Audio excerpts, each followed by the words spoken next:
Part three on why being an infectious disease epidemiologist makes you a Debbie Downer. So this weekend, my wife and I took our two little kids to this fall festival where, you have your hay rides, your pumpkin patch, and of course you have petting zoos. And don't get me wrong, I let my kids go in, pet all the adorable little animals. Here they are sitting next to the big sign that says wash your hands.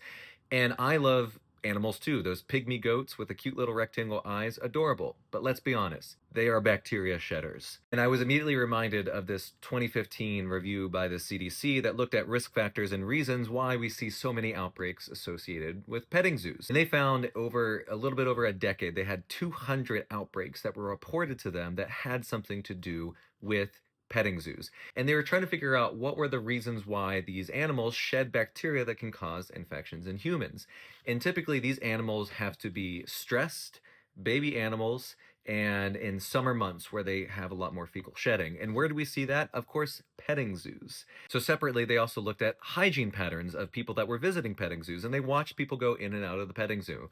They saw that 74% of people that went into a petting zoo actually had direct contact with an animal, but only 38% of people washed their hands or used hand hygiene when they left the petting zoo. So right there is a clear risk factor for getting sick. There was also another study where they had an outbreak and they interviewed these kids and found that kids who had manure or poop on their hands were more likely to get sick. So it makes complete sense. Wash your hands. There are other things to consider whenever you go into petting zoos. Don't take your stroller into the petting zoo. If there is actual poop in that bedding, which there always is, it's going to get on your stroller. You're going to put it back into your car and you're going to take it home with you.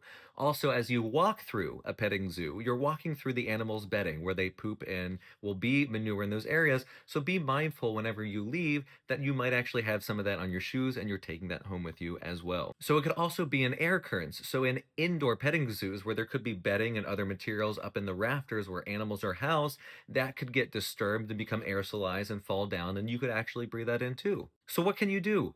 Be hygienic. Wash your hands whenever you leave a petting zoo. They have found multiple times that just simply knowledge of good hand hygiene and practices while you're in a petting zoo was a protective factor from developing infections, meaning that the people who knew to wash their hands were less likely to actually get sick after visiting a petting zoo. Lastly, don't eat when you're in a petting zoo. One of these outbreak studies found that people were eating cotton candy in the petting zoo area, which means they were more likely to get sick. And don't take your stroller in. Park it on the outside, leave it outside so it doesn't track any of that manure through whenever you park. And there's another great resource out there. There's the National Association of State Public Health Veterinarians that make great guidelines and practices on how to design petting zoos to reduce the risk of infection, including this wonderful diagram here about looking at stroller parking areas, directions of traffic,